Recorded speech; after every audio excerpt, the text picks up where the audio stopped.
Assalamualaikum warahmatullahi wabarakatuh.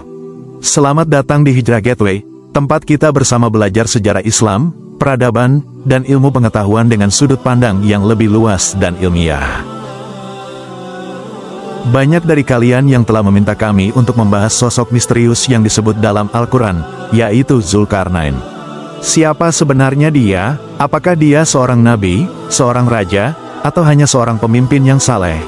Kita akan mengupas semuanya secara detail berdasarkan Al-Quran, hadits, serta bukti sejarah dan arkeologi. Tonton video ini sampai akhir, karena di bagian terakhir kita juga akan membahas tentang tembok Ya'juj-Ma'juj, lokasi potensialnya, dan bagaimana kisah ini berkaitan dengan tanda-tanda kiamat. Banyak peneliti, baik muslim maupun non-muslim, mencoba mengidentifikasi siapa sosok ini dalam sejarah dunia. Ada berbagai teori yang muncul, mulai dari Iskandar Agung, raja dari India atau Yaman, hingga Kores Agung Cyrus the Great, pendiri Kekaisaran Persia. Namun sebelum membahas kandidat Zulkarnain, kita harus memahami bagaimana ayat-ayat ini diturunkan dan apa hikmah besar di baliknya. Asbabun Nuzul Surah Al-Kahfi 83-98. Kisah ini bermula dari tantangan yang diberikan oleh kaum Quraisy kepada Rasulullah Shallallahu Alaihi Wasallam. Ketika dakwah Islam mulai menyebar di Makkah, kaum Quraisy merasa terancam dan ingin membuktikan bahwa Nabi Muhammad Shallallahu Alaihi Wasallam bukanlah utusan Allah.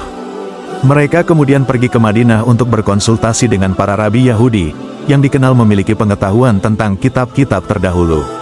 Para rabi Yahudi kemudian memberi 3 pertanyaan kepada kaum Quraisy untuk ditanyakan kepada Nabi Muhammad Shallallahu Alaihi Wasallam. 1. Kisah Ashabul Kahfi, para pemuda yang tidur di dalam gua selama ratusan tahun. 2. Ruh apa hakikat? 3. Kisah Zulkarnain, siapa dia, dan apa yang dia lakukan? Kaum Quraisy kembali ke Makkah dan langsung bertanya kepada Rasulullah Shallallahu Alaihi Wasallam. Saat itu, Nabi dengan yakin menjawab, "Aku akan memberi jawaban besok." Namun, beliau lupa mengucapkan, "Insya Allah," yang berarti, jika Allah menghendaki. Akibatnya, wahyu pun terhenti selama 15 hari. Kaum Quraisy mulai mencemooh Nabi karena tidak dapat menjawab pertanyaan mereka. Keadaan ini membuat Rasulullah Shallallahu Alaihi Wasallam sangat sedih. Akhirnya, Allah menurunkan wahyu dalam surah Al-Kahfi, termasuk kisah tentang Zulkarnain dalam ayat 83-98. Dan mereka bertanya kepadamu Muhammad tentang Zulkarnain. Katakanlah, aku akan bacakan kepadamu cerita tentangnya. Quran Surat Al-Kahfi 83. Ayat ini bukan hanya sekadar kisah sejarah, tetapi juga mengandung pelajaran besar tentang keimanan, kepemimpinan, dan peradaban manusia. Siapa Zulkarnain? Zulkarnain adalah salah satu dari 4 raja besar yang menguasai dunia. Dalam sejarah dunia, ada 4 pemimpin besar yang disebut sebagai penguasa dunia. 1. Nabi Sulaiman alaihi salam beriman. 2. Zulkarnain beriman. 3. Namrud kafir. 4. Firaun kafir. Nama Zulkarnain sendiri memiliki beberapa makna. Secara harfiah, pemilik 2 tanduk, Zul sama dengan pemilik, Karnain sama dengan 2 tanduk. Secara metaforis, penguasa 2 wilayah besar timur dan barat. Para mufasir seperti Ibnu Katsir, Al-Qurtubi, dan At-Tabari memberikan berbagai tafsiran tentang makna ini. Namun, siapa Zulkarnain dalam sejarah dunia? Kandidat Zulkarnain dalam sejarah. 1. Iskandar Agung Alexander the Great. Kandidat yang lemah. Siapakah dia? Seorang raja Makedonia, 356-323 sebelum Masehi yang menaklukkan Persia, Mesir, dan India. Namanya terkenal dalam sejarah dunia sebagai penakluk besar. Mengapa dia tidak cocok?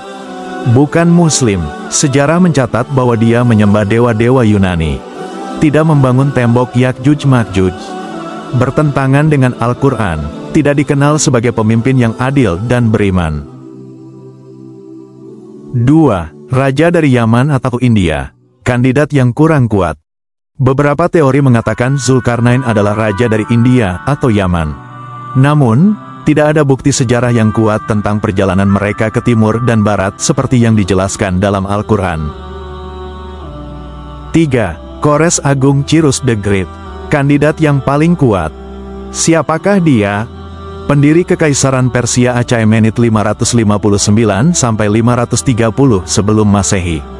Dikenal sebagai raja yang adil bijaksana dalam berbagai catatan sejarah.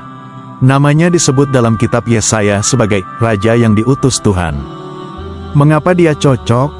Seorang raja yang beriman, tidak menyembah berhala, berperilaku adil terhadap rakyatnya. Menguasai timur dan barat, kekaisarannya meluas dari Persia hingga India dan Asia Tengah. Membangun benteng besar. Ada bukti arkeologi bahwa dia membangun pertahanan besar di pegunungan Kaukasus. Sikapnya sesuai dengan Zulkarnain dalam Al-Quran. Dia membantu kaum tertindas membangun pertahanan melawan musuh. Dengan bukti-bukti ini, Kores Agung adalah kandidat terkuat sebagai Zulkarnain. 4. Pembangunan tembok Yakjuj-Makjuj.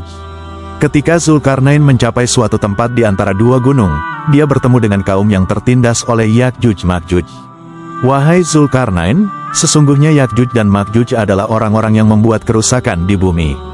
Maka, dapatkah kami memberikan suatu imbalan kepadamu, agar engkau membuatkan dinding antara kami dan mereka? Quran Surah Al-Kahfi 94. Bagaimana tembok itu dibangun? Bahan utama, besi dan tembaga cair. Teknik pembangunan. Besi disusun hingga setinggi puncak gunung. Dituangkan tembaga cair untuk memperkuat struktur. Kemungkinan letaknya. 1. Tembok besi di Derben, Rusia, Pegunungan Kaukasus. 2. Tembok besi di Pegunungan Altai, batas Mongolia dan Kazakhstan. Apakah tembok ini masih ada? Dalam hadits, Yakjuj-Makjuj akan keluar menjelang hari kiamat. Jadi tembok ini pasti masih ada, tersembunyi, atau hancur secara perlahan. Namun siapakah sebenarnya Zulkarnain? Hanya Allah yang Maha Tahu atas segala sesuatu.